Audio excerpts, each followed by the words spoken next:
자, 지용은 일본 유학을 마치고 1929년도에 귀국을 하게 되는데요.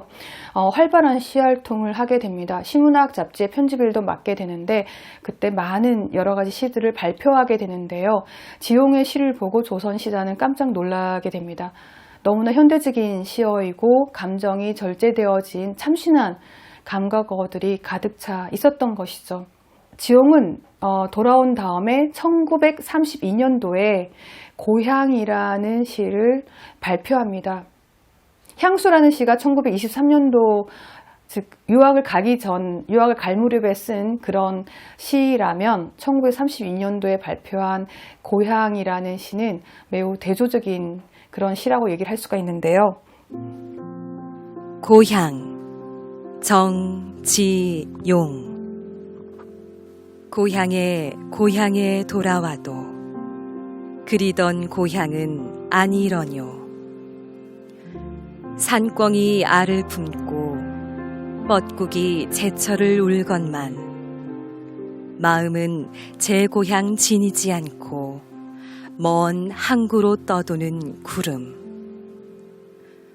오늘도 매끝에 홀로 오르니 흰점꽃이 인정스레 웃고 어린 시절에 불던 풀피리 소리 아니 나고 메마른 입술에 쓰디 쓰다. 고향에 돌아와도 그리던 하늘만이 노푸르구나.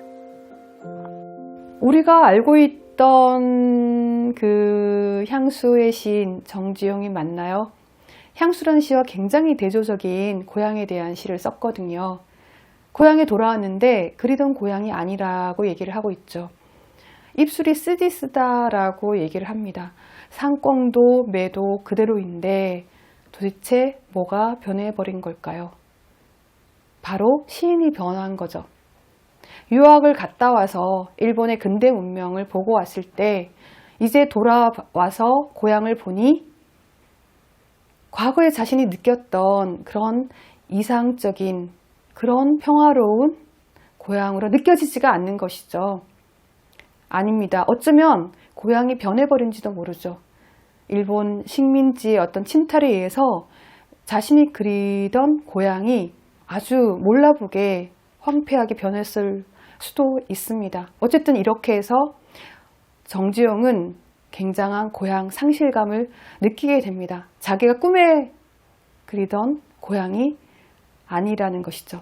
유학을 다녀오고 또 고향을 가서 지용은 굉장히 큰 낙심을 하고 고향을 잃어버린 듯한 절망감에 빠졌을 때 지용이 선택한 것은 바로 민족의식을 고취시켜야 되겠다라는 어떤 사명감이었습니다. 그래서 정지용은 잡지를 만드는데요. 1939년도에 문장이라는 잡지를 만들게 됩니다. 이 잡지는 이태준, 이병기, 이렇게 정지용 3명이 함께 힘을 합쳐서 문장이라는 잡지를 만들게 되는데요. 문장이란 잡지가 한국 문단과 시단에서 어떤 끼친 영향은 크다고 할 수가 있습니다. 문장이란 잡지에서 굉장히 중심에 놓고자 했던 태제는 조선적인 것은 무엇인가 라는 것을 찾고자 했던 것이거든요. 그래서 조선적인 것을 찾기 위해서 조선의 고전을 찾았는데요. 이를테면 한중록이라던가 구운몽이라던가 이런 작품들을 찾아가지고 문장이라는 잡지에 실었습니다. 그리고 조선의 색감이 어떤 것인가 해서 조선의 미술에 대한 것도 이 잡지에서 실었고요. 그리고 조선의 정서는 무엇인가 이런 것도 탐구하는 내용을 이 잡지에 실었습니다. 그런데 아쉽게도 1941년도에 일본에서 문장이라는 잡지를 계속 내려면 일본어로 된 그런 잡지랑 조선어로 된 잡지 2개를 함께 내라 라고 명령을 내리게 되죠. 그래서 결국 문장은 폐간을 하게 됩니다. 일본어로 된 잡지를 낼 수가 없었던 거죠.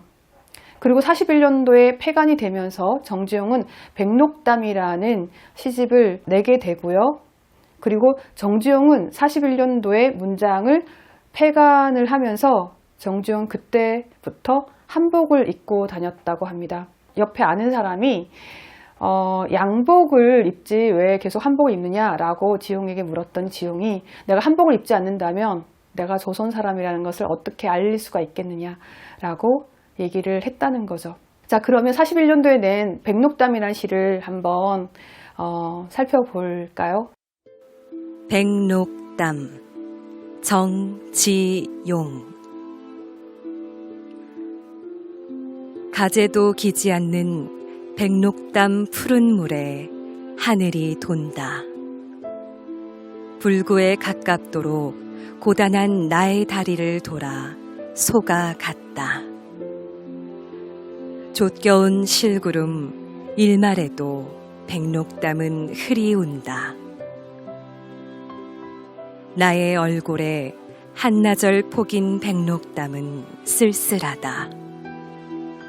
나는 깨다 좋다 기도조차 잊었더니라.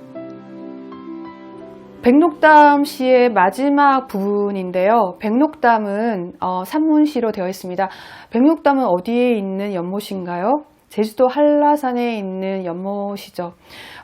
정지용은 백록담이 있는 한라산을 등반하면서 등반의 어떤 풍경들을 시로 묘사해서 산문시로 썼는데요. 그러니까 백록담에 올라가기 위해서 한라산을 등반하면서 이렇게 살펴보니 조선의 산천에 조선의 꽃이 피어 있고 풀이 돋아 있는 것을 보게 됩니다. 그리고 고단한 다리를 겨우 끌고 산 정상까지 올라갑니다. 그러니 백록담이 있는 것이죠.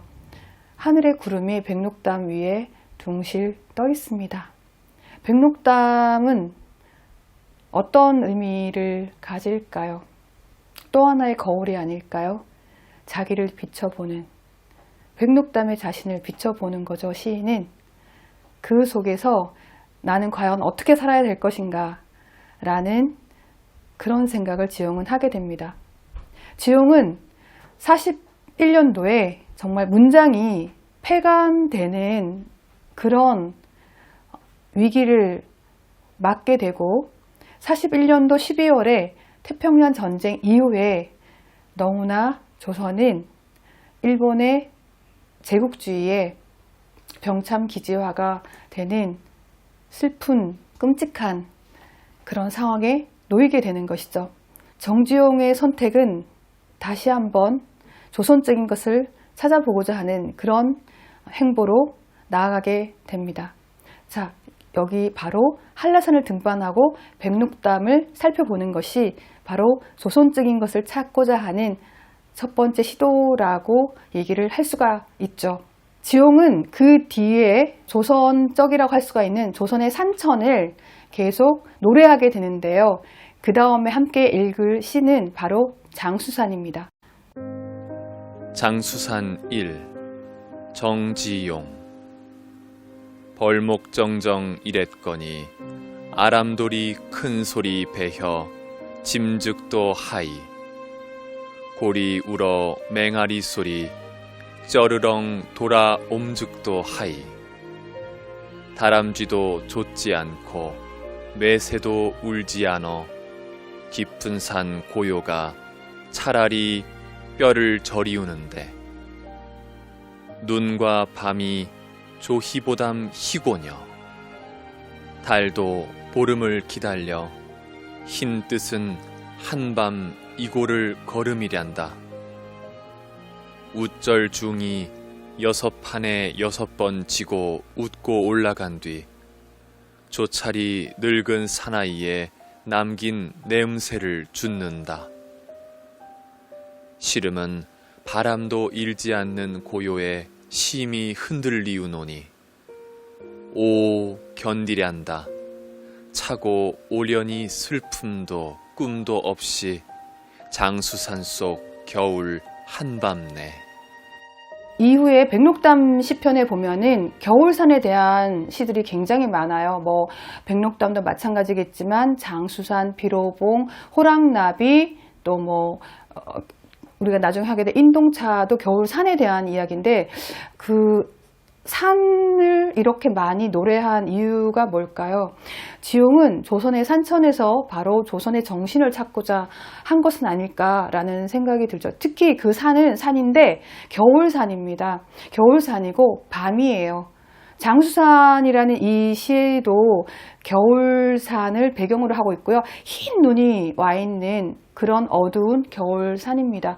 시인은 너무나 이 산의 고요가 너무 고요해서 메아리 소리가 다시 돌아올 것도 같고 큰 소나무를 찧으면 쩡쩡 소리가 날 것도 같다라고 얘기를 하고 있습니다. 그리고 윗절에 사는 중이 내려와서 6판에 6번을 지고도 웃고 올라갔다라고 얘기를 하면서 그런 초연한 자세를 자기도 배우고 싶다라고 얘기를 하죠. 그러면서 장수산의 이 어둡고 추운 겨울산에서 자기는 끝까지 시름에 흔들리지만 견디겠다라고 노래하고 있거든요. 이러한 어떤 추위 속에서, 어둠 속에서, 정말 끔찍한 고요 속에서 나는 이것을 견뎌내겠다라는 그런 견인의 자세가 바로 정지용의 초국의 자세라고 얘기를 할 수 있습니다. 바로 정지용의 정신주의를 드러내는 한 부분이죠. 그 다음 시는 인동차라는 시입니다. 시를 한번 읽어보도록 하겠습니다. 인동차 정지용